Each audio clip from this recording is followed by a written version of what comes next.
Ini kalau kamu kalau bikin judul itu harus konkret, harus konkret ya. Semuanya. Wonomulyo itu mana? Ya, iya, kabupatennya mana? Sulawesi Barat. Nah, jelaskan. Itu di kasus pada Masjid Besar Merdeka Wonomulyo. Kalau Wonomulyo itu banyak. Nama kecamatan desa Wonomulyo itu banyak. Di Jawa tuh, saya pikir ini Jawa. Dia kan Wonomulyo kan ternyata di Sulbar. Jelaskan. Wonomulyo mana? Wale Mandar, Sumbar. Jelaskan sampai tuntas itu Sumbarnya juga. Wale Mandar juga nggak semua orang tahu, ya. Oke, studi kasus pada Masjid Besar Merdeka Wonomulyo, Wale Mandar, Sulawesi Barat, ya. Kamu ngambil lokus di sana apa sih yang menarik dibandingkan masjid-masjid jalan? Bukan kan remaja kan sama aja di mana-mana begitu. Nggak mau sholat jamaah, jangankan sholat jamaah, sholat aja banyaknya enggak. Apa bedanya? Itu saya dulu tuh masih saya SMA di sana, jadi remaja-remaja di sana juga ada lebih sering lebih banyak gitu kita muslim bimbang. Pas saya udah di Jakarta, jadi pada turun. Nah, makanya kenapa di Indonesia kan harusnya penasaran apa sih yang menyebabkan remaja itu yang dulunya rame, sekarang tuh udah berkurang banget. Makanya kenapa saya ambil di sana. Tapi judul kamu kok tidak sesuai dengan apa namanya kondisi yang ada di sana. Harusnya kalau terjadi penurunan apa namanya kualitas maupun kuantitas jamaah para remaja, yaitu kamu ini aja deskripsikan apa namanya kondisi yang ada, dan bukan kalau ini kan berarti kondisinya menurun tapi kamu buat strategi supaya meningkat, sementara kondisi yang ada itu tidak sesuai dengan tulisan Anda, berarti tulisan ini tidak ada gunanya dong, karena pengen meningkat malah justru yang terjadi menurun. Ini tulisannya berarti dalam bentuk saran gitu atau bagaimana? Ini kualitatif deskriptif, penggambaran. Kalau yang namanya penggambaran deskriptif itu ya sesuai apa yang ada di situ, digambarkan, tidak kurang tidak lebih berdasarkan data faktual yang kamu temukan. Nah, gimana? Kok bisa begitu? Ya, karena memang di dalam identifikasi masalahnya juga kamu jelaskan itu. Tapi panjang lebar bukan pakai pointer. Itu diidentifikasi masalah ya, pakai pointer ya, poin P 1, 2, 3, 4. Jangan narasi panjang kayak begitu. Bukan paragraf ya. 1, 2, 3, 4, 5. Nih. Itu kamu kayak bikin ini lagi, novel lagi. Nah, oke ya. Jadi dari kondisi yang ada dan secara deskriptif yang harusnya digambarkan ternyata tidak sama dengan tulisan kamu. Jadi sebenarnya kalau kita mengacu kepada bagaimana filosofi menulis itu kan berdasarkan masalah yang ditemukan, kemudian kalau memang kita ingin menawarkan solusi ya buatkan solusinya. Kalau kita ingin hanya sekedar menggambarkan ya gambarkan saja. Dan ini cuman persoalannya adalah saya lihat dari awal sampai akhir ya, antara yang kamu tulis dengan kondisi real di lapangan itu tidak sinkron sehingga kemudian terjadi masalah. Jadi judulnya strategi meningkatkan tapi isinya di dalam itu penurunan gitu loh. Padahal kamu sudah di sini pada ada main game, ada segala macam. Ya, gimana itu penjelasannya gimana ya? Saya jadi bingung gitu. Gimana menjelaskannya itu? Dijawab, jangan diam mesti. Iya, kamu kan judulnya itu strategi dakwah dalam meningkatkan partisipasi remaja untuk sholat berjamaah. Tapi kenyataannya menurun. Padahal strategi yang kamu gunakan itu sudah luar biasa ini, ya. Sudah menggunakan berbagai kiat-kiat ya. Ini ada buka bersama, apa nih?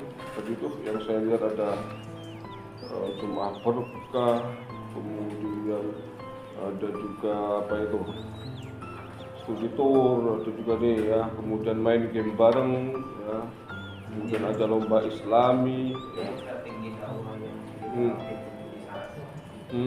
masih kurang apa ya, masih kurang remaja itu udah tertarik banyak yang dulu.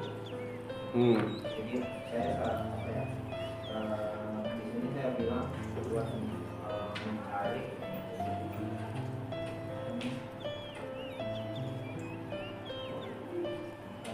Ini namanya apa Pak Yasir? Kalau misalnya judul dengan kenyataan itu apa namanya dalam penelitian itu namanya itu? Ya kan judulnya cuma kalau saya lihat di dalam isinya itu gimana itu? Jadi antara yang ditulis dengan kenyataannya itu berbeda ya. Berarti yang salah di apanya tuh Pak Yasir?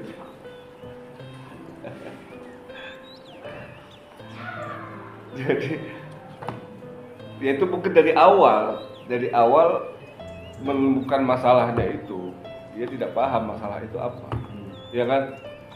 Dari penemuan bagaimana menemukan masalah dan kemudian bagaimana masalah itu ditulis, dia nggak paham.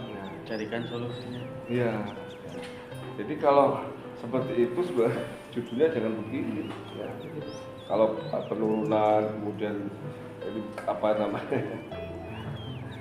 Saya jadi bingung mau nanya apa lagi. Oke ya. Tadi diidentifikasi masalah itu ya dibuat pointer ya, poin-poin ya. Ya Mas Gusti ya. Kemudian kamu juga di dalam bab 4 itu ada tulis sebaiknya di halaman 43 strategi dakwah yang sebaiknya dikembangkan. Saya bingung ini di sini nih. Ya. Sudah kamu jelaskan tentang langkah-langkah strategisnya, tiba-tiba ada pemaparan data. Nah begitu pemaparan data kembali lagi ke teori, kembali lagi ke sebaiknya, segala macam. Yang itu tidak mencerminkan hasil penelitian. Kamu paham nggak? Ya, bahwa namanya hasil penelitian kualitatif deskriptif itu kan cuma menggambarkan. Ini seperti saran, seperti masuk dalam saran, coba itu ada yang sebaiknya dilakukan. Faktor-faktor partisipasi remaja rendah itu kan antitesa daripada judul ini. Jadi justru malah menjatuhkan dan melemahkan posisi daripada penelitian ya, yang harusnya meningkat malah kemudian menurun. Terus perbaikannya gimana Pak? Mungkin Pak Yasir coba bisa dulu. Iya, harusnya dijelaskan mengenai strateginya apa, Husni gitu. Misalkan strategi dakwah meningkatkan partisipasi jemaah remaja untuk sholat jemaah. Nah, tentu hasil harus berkaitan dengan itu dong.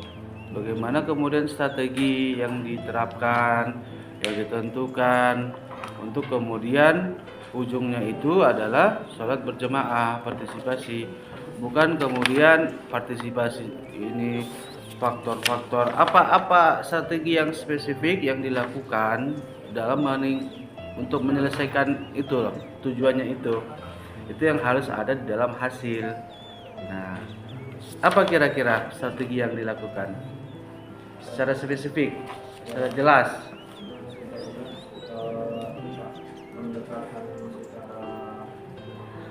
Mana dituliskan tidak?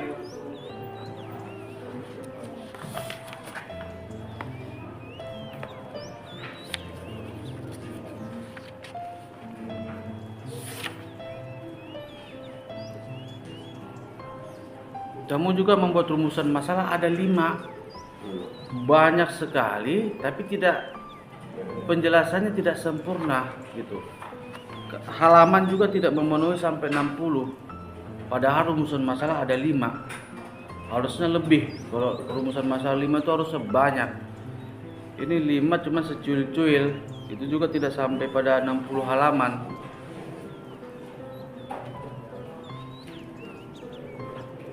Ya, apa saja strateginya yang Anda teliti dalam meningkatkan partisipasi ini remaja ini?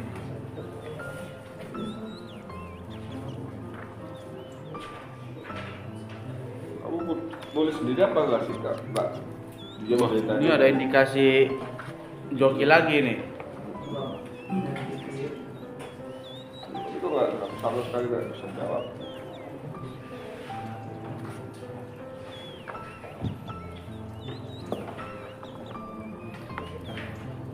Oke, itu nanti sekarang ini aja. Rumusan masalah tentukan 3 yang paling sesuai dengan judul.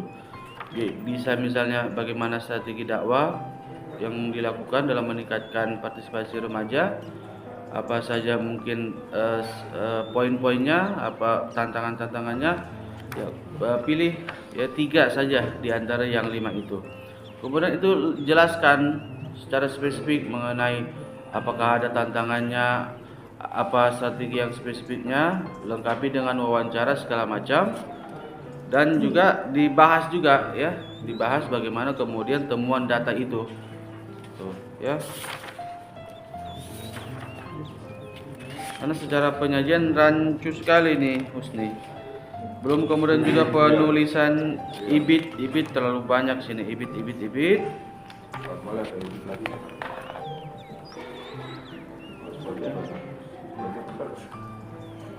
Dan teorinya sangat dikit sekali apa Husni penjelasannya. Ya, halamannya kurang makanya itu. Iya. Berbanyak itu. Teori.